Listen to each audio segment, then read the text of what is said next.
ng Pandan Essence. Yan. Yan ang gusto ko ngayon. Pero pwede nyo gamitan kahit anong essence ang gusto nyo. Pwedeng banana, pwedeng chocolate, pwedeng kahit ano, kahit ube, o kahit ano pa. Pero depende rin sa inyo kung gaano kadami yung ilalagay nyo. Ako, kulang pa kasi gusto ko medyo green, saka gusto ko talaga mabango yung aking photo.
Ang dami kong naluto. Actually, meron pa ako rito na hindi naluto. Ang dami pa rin. Para dun sa only 4 cups of flour. Yan.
Kay Tita Mary, saka kay Chong Toti ng Brisbane, Australia. Yan, hello po.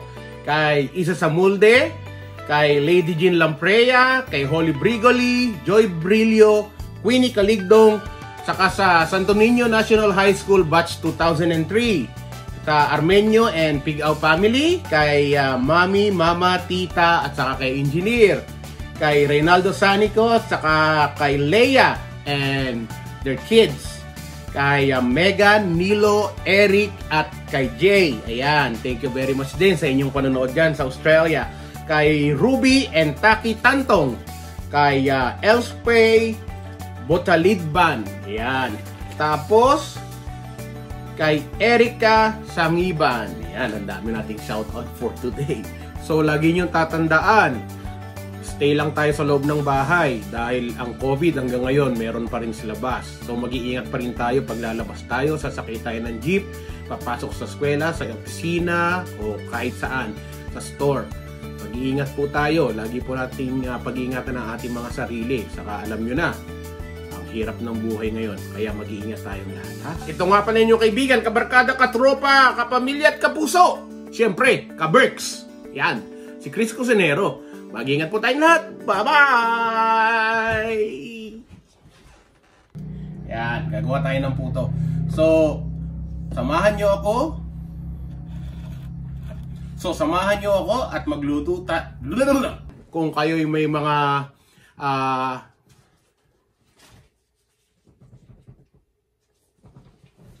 nag-iisip pa akong sasabihin ko. So, lagi yung tatandaan mga kaibigan. Ang cut mo nga muna yan, hindi ko alam sasabihin ko. Saka, lagi nyo tatandaan. Ang weather ko, sir. Ang weather. Weather lang. Cut mo nga yan. Cut mo nga yan, please. Mag-iingat tayo. Mayroon pa rin COVID-19 yung ibang tao dyan. Kaya hindi pa rin... Maraming salamat po. Ito ang inyong kabarkada, kapamilya, katropa, at kaberks na si Chris